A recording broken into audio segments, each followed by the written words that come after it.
ഞാൻ മസായിമാരയില് ഒരു എന്താ പറയുക പേര് ലമാറയുടെ വീട്ടിൽ വന്ന നിങ്ങളൊന്ന് നോക്കിയാണ്. ഇതാണ് ഇവരെ വീട്. ഇതിൽ 6 ആൾക്കാർ താമസിക്കുന്നുണ്ട്. ഇവിടുത്തെ രസം എന്ന് വെച്ചാൽ തോന പശുക്കളുള്ളവര് വലിയ പൈസക്കാരാ. അവർക്ക് ഒരു കല്യാണം കഴിക്കണമെങ്കിൽ ചുരുങ്ങിയത് 10 പശുക്കൾ വേണം. ഇനി നല്ല ചാട്ടക്കാരനാണെങ്കിലോ 5 പശുക്കൾ കിട്ടിയാൽ പെണ്ണ് കിട്ടും.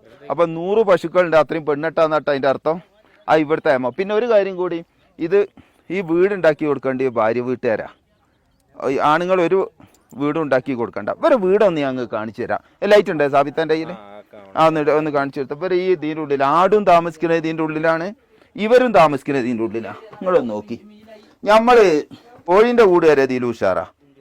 ആടിന് ഇതിൻ്റെ ഉള്ളിലാണ് താമസിപ്പിക്കുന്നത്. ഈ ഭാഗം ഇതാ ഇവരെ വീടൊന്ന് കാണിച്ചു കൊടുത്തായി. ഇനി നമ്മളൊന്ന് ആലോചിച്ച് നോക്കി, നമ്മൾ സ്വർഗത്തിലാണോ പള്ളി നരകത്തിലാണോ? നമ്മൾ ഈ ഗൾഫും യൂറോപ്പും അമേരിക്കയും ഒക്കെ ഉള്ളതുകൊണ്ട് പടച്ചറപ്പിൻ്റെ സഹായത്തോടു കൂടി നമ്മളെ സ്വർഗത്തിലെ തീറ്റകളൊക്കെ നമ്മളൊന്ന് കണ്ടുപഠിക്കണം. ഞങ്ങൾ ഒന്ന് കാണിച്ചു തരാൻ വേണ്ടിയിട്ട് നമ്മളെ അഹങ്കാരവും ഇതൊക്കെ ഒന്ന് മാറണമെങ്കിൽ ഒക്കെ വരും. ഇതൊരു ഗസ്റ്റ് റൂമാണ്. ഇതിൻ്റെ ഉള്ളിലാണ് ഈ 6 കുടുംബം താമസിക്കുന്നത് എന്നുള്ളത് നിങ്ങൾ ഓർക്കണം. ഇവിടെ ഒരു ഗോത്രക്കാർ മാത്രമേ ഒരു 10-200 ചില്ലാൻ ആൾക്കാർ ഇവരെ ഒരു കുടുംബത്തിലുള്ളവർ മാത്രമേ ഈ ഏരിയയിലുള്ളൂ. അങ്ങനെ ഓരോ ഏരിയയിൽ നിന്ന് ഓരോ കുടുംബമാണ് ആയിട്ടാണ് ഇപ്പോൾ താമസാക്കൽ. ഇവിടെ ഒരു 100 വീടുണ്ടെങ്കിൽ ആ ഒരു 100 വീടും വിലേട്ടൻ അഞ്ചന്മാരേക്കും പെറ്റ് പെരുകിയിട്ട് പിന്നെ 9 കൊല്ലട്ടാണ് പോലും അല്ലേ ഇവിടെ നിൽക്കൽ.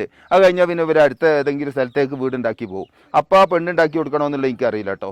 ഏതായാലും നിങ്ങൾ ഇതുകൂടി ഒന്ന് അറിയണം. നമ്മളും ജീവിക്കുന്നത് എങ്ങനെ, ഇവർ ജീവിക്കുന്നത് എങ്ങനെ. ഫുള്ള് ചാണക. ഇവരെ ഉള്ളിലും ചാണക. ഇത് ചവിട്ടിയോണ്ടാണ് നമ്മളൊക്കെ നടക്കുന്നത്. ഇതിനുള്ളിലും ആൾക്കാർ താമസിക്കുന്നുണ്ട്. ഇങ്ങനൊക്കെ ഒരു ലോകം ഉണ്ട് എന്നുള്ളത് മനസ്സിലാക്കണമെങ്കിൽ ഈ കെനിയ പോലത്തെ സ്ഥലത്തേക്ക് വരണം. നമ്മൾ വലിയ പൈസക്കാർ മാത്രം അനുകരിച്ചാൽ പോരാ, ഇവരെയും കൂടി ഒന്ന് നമ്മൾ പരിഗണിക്കണം. എന്നാൽ നമ്മളൊക്കെ അഹങ്കാരം ഇതൊക്കെ ഒന്ന് മാറിക്കിട്ടും കേട്ടോ. ഇവരെ വീട്ടിൽ നിന്ന് ഇവർ ഉണ്ടാക്കുന്ന ഇത് വിറ്റുകാട്ടാണ് ഇവർ ജീവിക്കുന്നത്.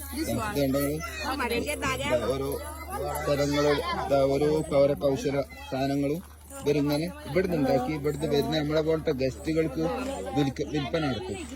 അല്ല ഇവിടെ ജീവിതമാർഗം എന്ന് പറഞ്ഞാൽ ഇതൊക്കെ തന്നെ. പശുവിന്റെ പാലും ഇവരെ പറമ്പിൽ തന്നെ ഇവര് ഇങ്ങനെ അവിടെയൊക്കെ സ്റ്റാളുകളാണ്.